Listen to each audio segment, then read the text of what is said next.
And we are streaming. Hello everybody, and welcome to EFL Teacher Talk over here. Welcome to EFL Teacher Talk with Sean G. That is the title of this program. My name is Sean Gallagher, your host for the weekly EFL vlog about EFL teaching issues. We do teaching issues, we do school management issues, we also do job hunting tips and advice. This week we will have another episode regarding teaching advice in the classroom. So the other week I got an email from one of our listeners who checks out the vlogs every week, and this teacher, he was having trouble with one of his classes. He says, I took some notes. In particular, in the class, the students are awkward. They have the attitude that they are too cool for school. There are some eyes rolling in the class, and of course, there is silence in the class. So you know what he's dealing with. We all know what he's dealing with. We're talking about tweens. And maybe teenagers too. So in particular, this teacher is having problems with his 5th grade, 6th grade elementary class at his Kiowa. So in his private lesson, a private English school that he's doing. And I think this advice can also apply to perhaps junior high school, 1st, 2nd, and 3rd grade. Kind of that span right there, maybe elementary 5, 6, junior high 1, 2, 3. I think after that, it might be a little bit different. There might be some different stuff going on at the high school level. So anyway, for the purposes of this episode, we'll be talking about a very important topic, which is student engagement up here, right? We're going to do student engagement. So I talked to some teachers here at the school about it. I did a little research on the internet, and I put my own experiences in it as well. I was thinking about things, and then voila, I came up with a series of 6 easy to use, 6 easy to use tips, kind of student engagement tips that you could probably use for a lot of your young learners EFL classes. But anyway, this advice was specifically designed for the age groups that I talked about, elementary 5, 6, and junior high 1, 2, 3. So let's get into it then, right? I think this is an issue everybody bumps up against, right? I mean, you go into a class and there are some kids and they're feeling awkward. It seems like when they're little, you just have to play with them a little bit and they'll start talking to you and, things are great. But, once they get a little bit older, things change. So we really need to be ready when things do change. So I think tip number 1, I also have them here. I have my own version right here.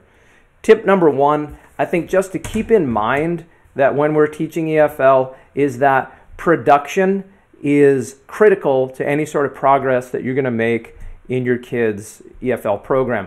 And when I say production, that means the students are speaking to you in English and not necessarily just repeating stuff, okay, like a parrot, blah, blah, blah. I'm talking about it's meaningful production from the students. That's our goal. We need to be there. It's like magic. If the kids aren't speaking in a meaningful way to you, if you're not engaging your students in meaningful conversation, they're not going to remember the material. It's not going to happen, right? So I'm not trying to say that you always have to be doing production at all the time in all of your classes. Obviously, that's not the case. There are some good writing activities you can do. There's some good reading activities.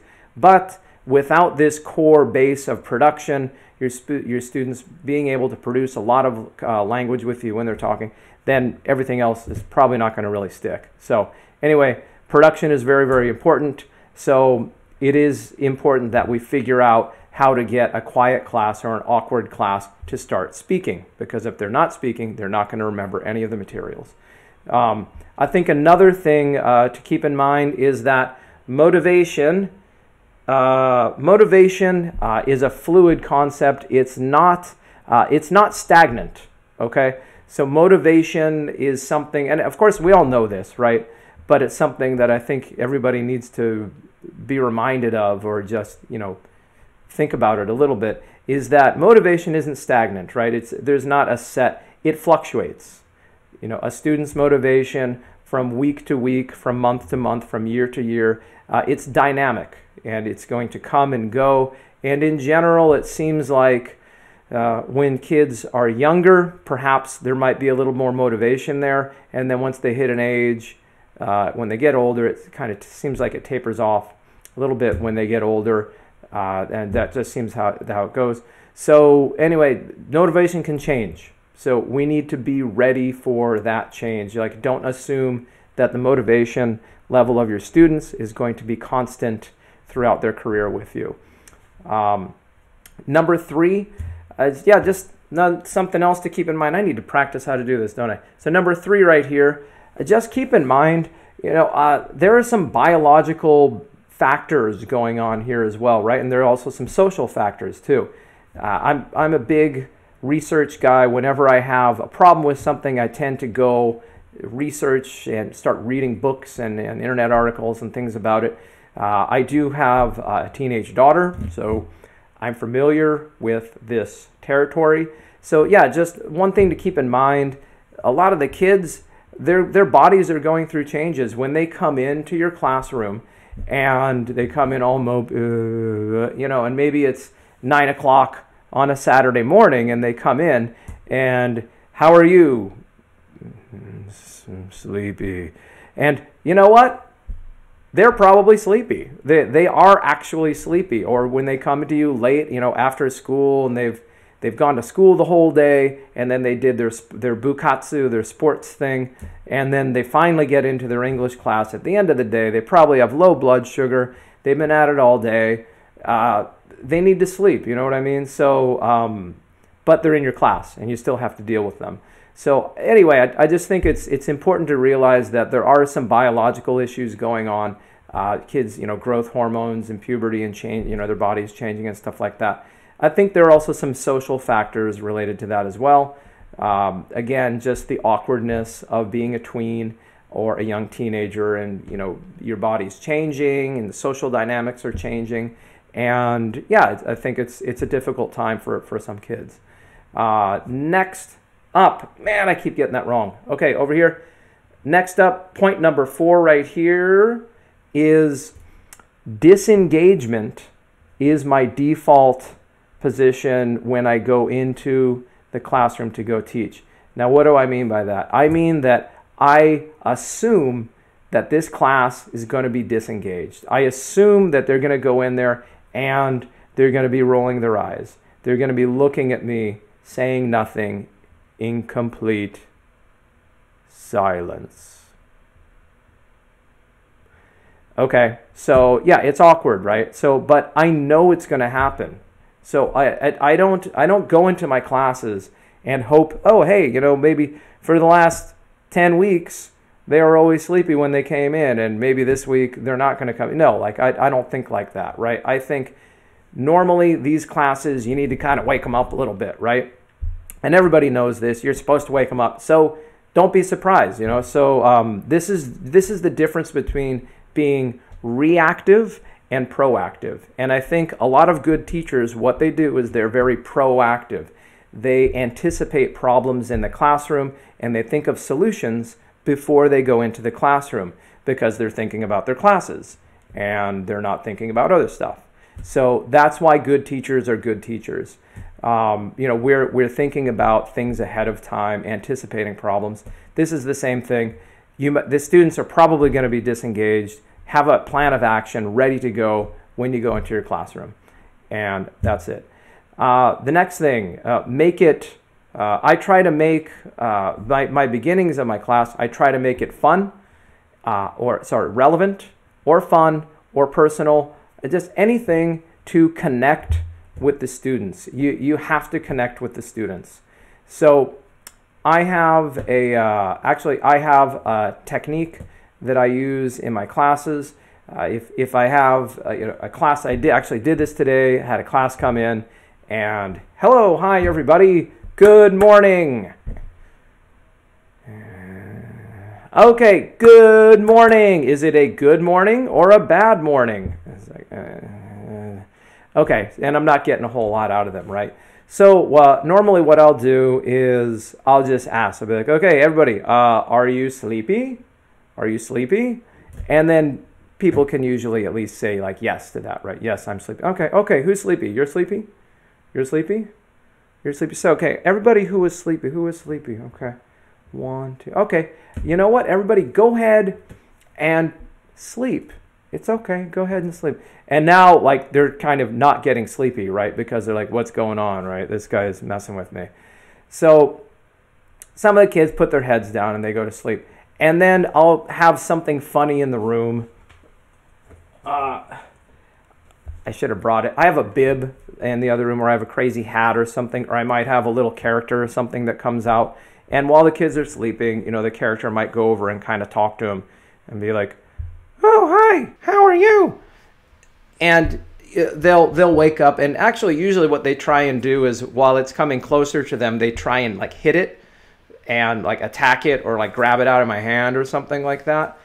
And what's great about that is, you know, whereas before I had almost nothing from these kids, like no interaction, no communication, no nothing, at least now they're trying to like hit this thing and like kill it or like grab it out of my hands. And that's great because now we're interacting with each other. And I'm okay that we're not quite speaking yet. I'm okay. It's going to take them a couple more steps. And, you know, and then I might kind of put it in front of the other people. Hey, let's be friends, okay? Let's be friends. You're my best friend. And, you know, they hate that, right? So anyway, I might make that part of my warm-up. It's unexpected. You know, are you sleepy? Yes, you are. Go ahead and sleep. And then while they're sleeping, you know, a creepy little animal comes out and kind of like tries to talk to them in English. That usually, that works. I don't do that every time, but, you know, that's just an example of something that might work as an icebreaker. Another thing that I will do, the very last thing, I keep getting that wrong, last thing, number 6 here, is I will use tech in my room, particularly tablet computers like an iPad. We have an iPad. And in class, in the beginning of class, maybe something might come up. The other day, one of our students, you know, I asked students, what did you eat for lunch? Okay, silence, right? I got nothing. All right. Did you eat lunch? Drop it down to yes, no question. Lunch. And again, nothing still, right? Nothing. Flat line. I'm like, oh, nobody ate lunch. All right, so no lunch. Ah, that's too bad, you know. And then they're like, no, lunch. Okay. So their lunch, great, you ate lunch. Good. What did I ate a sandwich?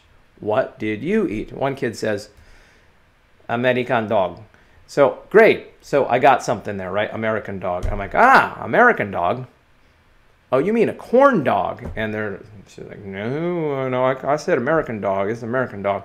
So of course in Japan, a breaded hot dog, you know, dipped in, fried in hot oil, is in America it's a corn dog, but in Japan they call it American dog. So anyway, with my iPad, with my tech, I just looked up some images of, you know, corn dog on it, and I'm like, oh, a corn dog. And so anyway, that was kind of interesting.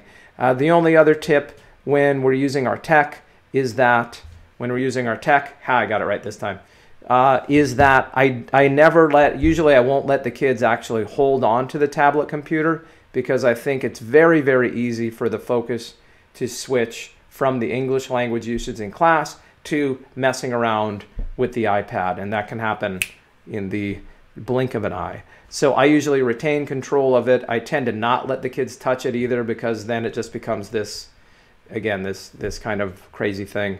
But bringing out the iPad, you got them hooked. Now I'm interested in class. You know what? Because none of my other teachers do that. And you're showing me some pictures of some food.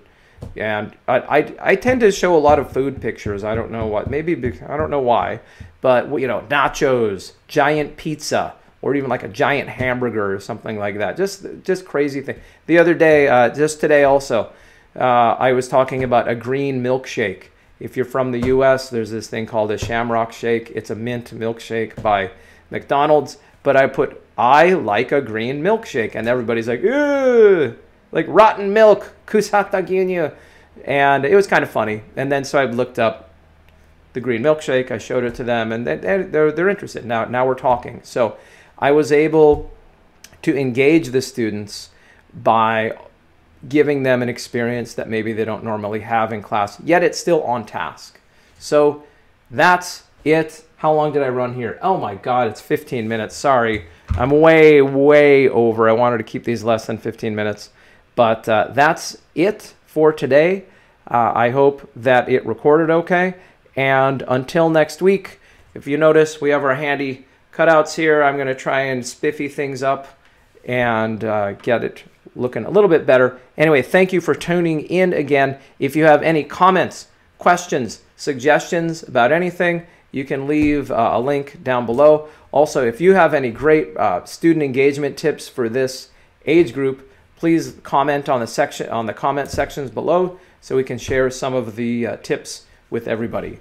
And until next week, signing off. Thank you for listening. And stop recording.